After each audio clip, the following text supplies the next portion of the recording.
Dari ruang redaksi pemberitaan seputar Parepare, Jalan Panorama nomor 3, inilah liputan seputar Parepare.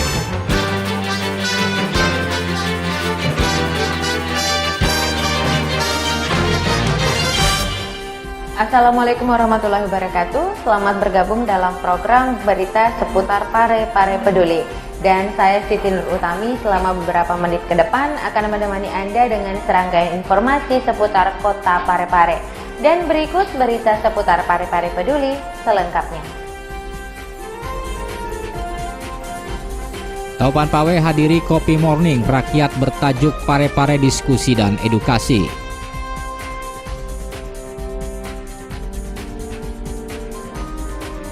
BIMTEK CIO sebagai jalur cepat menjadi seorang Chief Information Officer. Wali kota naik motor pantau kebersihan kota Parepare.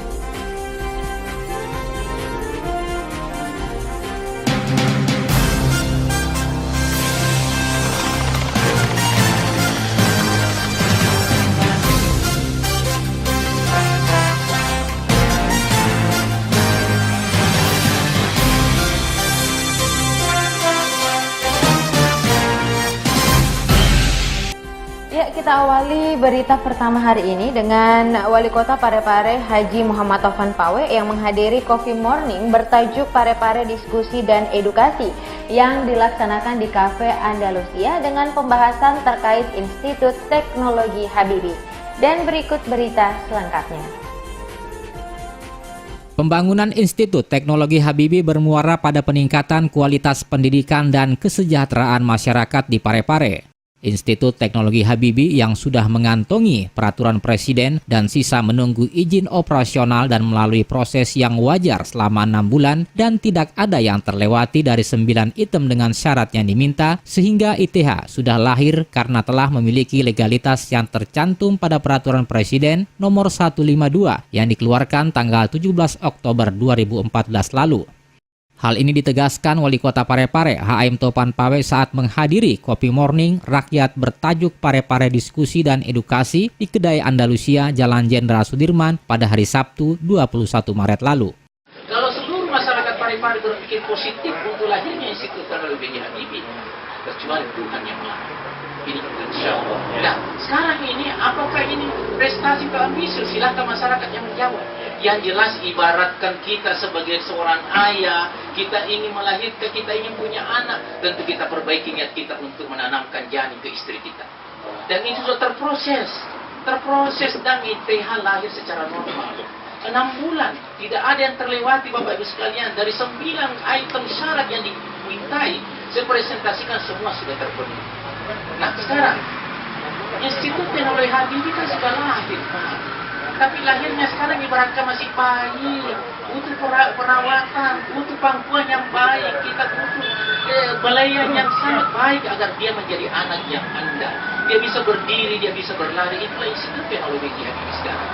Institut Teknologi Habibie lahir karena sudah ada legalitasnya, legal standingnya sudah ada Bapak, yaitu peraturan Presiden nomor 152 tanggal 17 Oktober 2014. Sesuatu yang tidak pernah orang bayangkan. Ibu Rektor saja mengatakan, Taufan, Pak Wali hebat, dia 6 bulan bisa lahirkan Institut Teknologi Habibie. Kami ini sudah bertahun-tahun dengan Pak Gubernur, dengan Bupati Goa, ingin sekali mewujudkan Institut Teknologi Goa, tapi tidak mampu. Menurut Topan, ETH sudah di depan mata. Saat ini tahapannya sisa pembebasan lahan. Jika pembebasan lahan selesai, maka Dirjen Dikti dan Kementerian Ristek siap mengeluarkan izin operasional dan pembangunan ETH siap didanai oleh pemerintah pusat melalui APBN. Di samping anggaran operasional pendamping yang disiapkan pemerintah kota melalui APBD terkait rekomendasi DPRD juga telah disepakati. Menurut Topan, mengenai penerimaan mahasiswa baru akan merujuk pada nota kesepahaman atau MOU antara pemerintah kota Parepare dengan Universitas Hasanuddin sebagai induk semang untuk penyiapan dosen di ETH. Kalau kita mau menerima mahasiswa, hanya simbolik bahwa ITH sudah berdiri. Ya. Kenapa tidak? Unas bertanggung jawab karena sudah kita tangani MOU terkait induk semang. Dia bertanggung jawab. Ibu Rektor mengatakan ini tahun dengan 2 jalur yang seperti katakan Pak Ketua tadi, kita akan terima nanti Parepare siap. Tapi saya secara pribadi pada kesempatan ini berpendapat kita sendiri yang membackup sehingga kita menerima mahasiswa. Soal tenaga akademik menurut Topan, rektor dan wakil rektor adalah kewenangan Dirjen Dikti. Struktur kelembagaan ITH yang lain seperti administrasi merupakan kewenangan pemerintah kota. Pemerintah Kota Parepare diminta menyiapkan sedikitnya 4 orang eselon 2 untuk menempati jabatan kepala biro dan 9 eselon 3A sebagai kepala bagian dan 6 eselon 3B sebagai kepala subbidang. Sementara untuk kebutuhan tenaga administrasi setingkat staf juga diharapkan disuplai oleh pemerintah daerah. Turut hadir dalam Kopi Morning Rakyat tersebut Sekretaris Daerah Kota Parepare Mustafa Mapangara, Kepala Bapeda Syahrial Japar, dan Sekretaris Badan Perencanaan Daerah Umar. Berita berikutnya pemirsa, digelarnya BIMTEK CIO pada 23 Maret sampai dengan 25 Maret yang lalu merupakan sebuah jalur cepat menjadi seorang Chief Information Officer. Dan berikut berita selengkapnya. Chief Information Officer atau CIO merupakan sebuah jabatan dalam organisasi pemerintahan yang memiliki tugas dan tanggung jawab untuk menjamin ketersediaan informasi yang akurat, berkesinambungan, dan aman yang sangat diperlukan oleh masyarakat termasuk organisasi dan kelembagaan dimaksud demi mencapai visi dan misi serta eksistensinya. Hal ini disampaikan Kepala Badan Litbang SDM Kementerian Komunikasi dan Informatika Republik Indonesia, Aisirman Jusman, yang diwakili Kepala Balai Besar Pengkajian dan Pengembangan Komunikasi dan Informatika Makassar, Haji Ruslan Harun. Pada acara bimbingan teknis dan sertifikasi CIO di Edotel SMK Negeri 3, BIMTEK ini diikuti sekitar 50% utusan dari perwakilan SKPD lingkup pemerintah Kota Parepare yang dibuka pada hari Senin 23 Maret lalu. Undang-Undang Nomor 14 Tahun 2008 tentang Keterbukaan Informasi Publik yang berlaku secara efektif pada tanggal 1 Mei 2010 mengamanatkan untuk setiap lembaga publik termasuk pemerintah harus menyiapkan sistem pelayanan informasi yang berbasis TK. Demikian pula Undang-Undang Nomor 11 Tahun 2008 tentang Informasi dan Transaksi Elektronik menjadi jaminan hukum terhadap implementasi teknologi informasi dalam memberikan pelayanan publik. Sedangkan Undang-Undang Nomor 25 Tahun 2009 tentang pelayanan publik mengharuskan setiap lembaga publik termasuk institusi pemerintah di daerah wajib memberikan pelayanan yang terbaik kepada masyarakat. Sementara itu, Wali Kota Parepare yang diwakili oleh Kepala Dinas Komunikasi dan Informatika atau Kominfo Kota Parepare, Haji Iwan As'ad dalam sambutannya mengatakan, dalam kegiatan ini, pemerintah Kota Parepare merespon atas tuntutan reformasi birokrasi. Isu utama yang ditekan dalam reformasi birokrasi bukan hanya menyangkut pelayanan dan efisiensi, tetapi juga menyangkut transparansi. Yang paling sering dikumandangkan di era reformasi ini adalah perlunya reformasi birokrasi. Isu utama yang ditekankan dalam reformasi birokrasi bukan hanya menyangkut pelayanan dan efisiensi, tetapi juga menyangkut transparansi.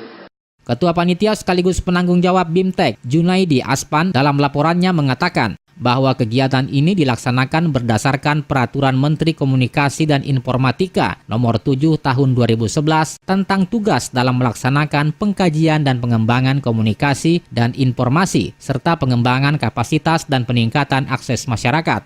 Kegiatan BIMTEK ini bertujuan untuk meningkatkan kapasitas dan kapabilitas bagi aparat pemerintah daerah mengenai tugas Chief Information Officer atau CIO. Narasumber dalam bimbingan teknis bagi CIO ini berasal dari tenaga ahli Institut Teknologi 10 November atau ITS Surabaya. ITS Surabaya juga merupakan salah satu perguruan tinggi penyelenggara program CIO. Kegiatan yang berlangsung selama 3 hari ini akan diakhiri dengan ujian sertifikasi bagi para peserta. Berita terakhir untuk hari ini pemirsa, Wali Kota Parepare Haji Muhammad Taufan Pawe menggunakan motor dalam usaha pemantauan kebersihan di Kota Parepare. Dan pemirsa, berikut berita selengkapnya. Untuk memantau Kota Parepare serta mendekatkan diri dengan masyarakat, Wali Kota Parepare HM Taufan Pawe memiliki cara tersendiri di luar keprotokoleran yang terkesan formal. Hanya dengan menggunakan sepeda motor, Taufan Pawe memantau kebersihan pada 3 pasar yang ada di Kota Parepare, yakni Pasar Lakesi, Pasar Labukang, dan Pasar Sumpang Minangae. Pemantauan ini dilakukan wali kota pada hari Jumat tanggal 20 Maret lalu. Topan Pawe terlihat lebih santai bepergian dengan mengendarai motor. Cara ini juga memudahkan wali kota untuk memasuki lorong-lorong serta melihat langsung kehidupan warga yang selama ini hanya didapatkan dari laporan camat dan lurah. Ketiga pasar yang menjadi titik perhatian wali kota diharapkan dapat menjadi perhatian serius, khususnya Pasar Sumpang yang akan diproyeksikan menjadi pasar utama di wilayah selatan kota. Dengan kendaraan roda 2 milik pribadi, Topan Pawe memulai pemantauan di Pasar Lakesi. Topan Pawe juga menyempatkan diri berdialog dengan warga pasar, serta menanyakan kondisi dan aktivitas jual beli yang mereka lakukan.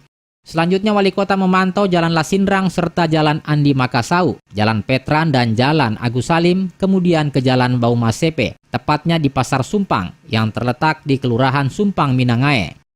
Dalam waktu dekat, rencananya Pasar Sumpang ini segera direnovasi oleh pemerintah menjadi bangunan berlantai 4. Wali kota menjelaskan dana pembangunan Pasar Sumpang sebesar 22,5 miliar yang berasal dari Kementerian Perdagangan akan segera turun dalam waktu dekat. Wali kota juga menyempatkan diri menelusuri lorong yang ada di belakang Pasar Sumpang menuju Jalan Mati Rotasi. Selanjutnya masuk ke Taman Mati Rotasi dan menuju Jalan Andi Cami, kemudian masuk ke Pasar Labukang. Dan pemirsa, demikianlah informasi seputar Parepare yang kami rangkum dalam berita seputar Parepare Peduli untuk edisi siar hari ini. Semoga informasi yang kami hadirkan mampu menambah informasi Anda seputar kota Parepare. Dan saya Siti Nur Utami mewakili segenap kru yang bertugas hari ini undur diri dari hadapan Anda. Wassalamualaikum warahmatullahi wabarakatuh dan sampai jumpa.